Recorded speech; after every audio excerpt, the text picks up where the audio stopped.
Mga idol, good morning. So mayroon tayong i-share ulit sa inyo, oil change PMS.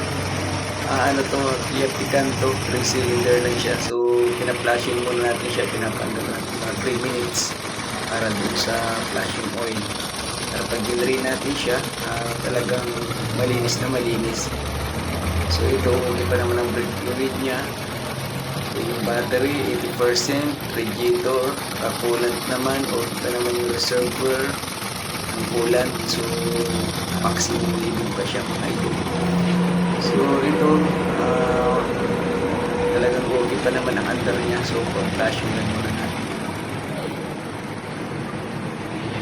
Ito mga idol, lalagyan na natin ng bukod doon sa flashing, mayroon pa tayong gagamitin hose ng hangin. So padadaanin natin mga idol sa dipstick. So wag doon sa takip kasi dadaan pa sa makina. Meron pa to tubig kasi mas maganda sa dipstick kasi talagang siya pulido. So ito, iangat na natin siya mga idol, guys, para madrain na natin yung kanyang oil.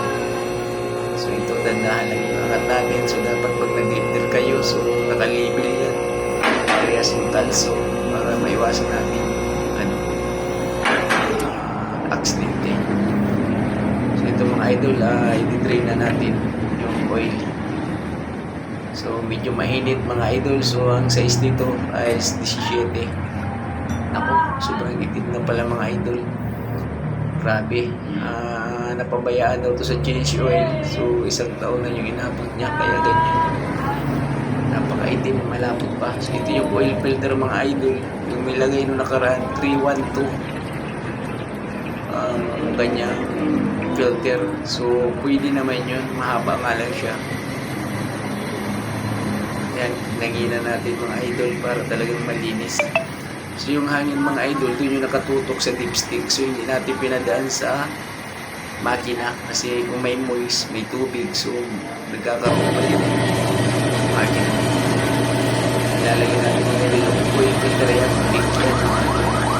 So ang big naman kasi ng idol, talagang subok lang siya.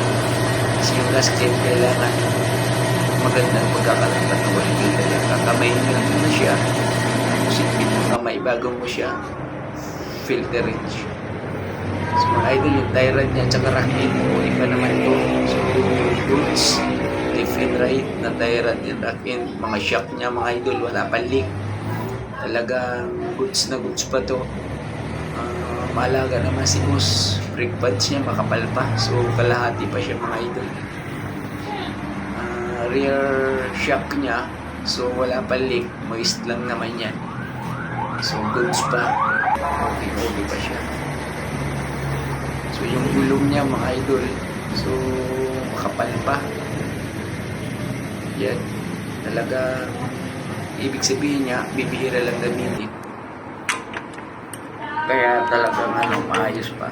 Ito, higpitan na natin mga idol. So 70 ang size nito, yung ginamit natin 70 na socket wrench. Tapos meron ka ng ratchet, tapos yung socket wrench na 17 size. Yan lang naman mga idol. Napakasimple lang mag-change oil. So chichikin mo lang lahat, battery, lahat, coolant,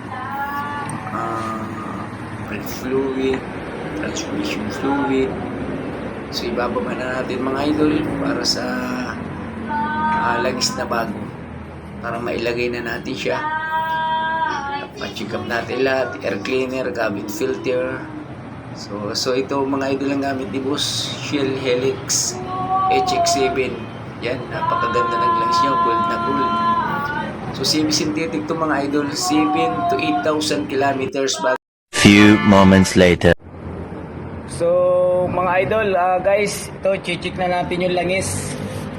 4 liters na nilagay natin. So ito, sa dipstick niya, so makulang pa siya ng konti. Ka-under lang kasi, ibig sabihin nasa ibabaw pa yung oil. Siguro sa umaga, pag chinik mo ito siya, nasa pangalawang butas na siya sa taas. So ito yun. Yan. Lahat naman ng Altis na nilalagay natin is 4 liters lang. So hindi pa siya nakakababa yung oil lahat.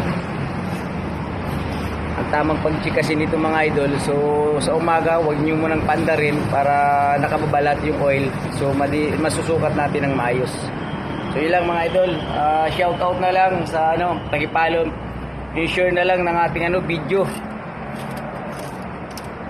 Ating YouTube channel, Jess Mechanic Vlog. So thank you.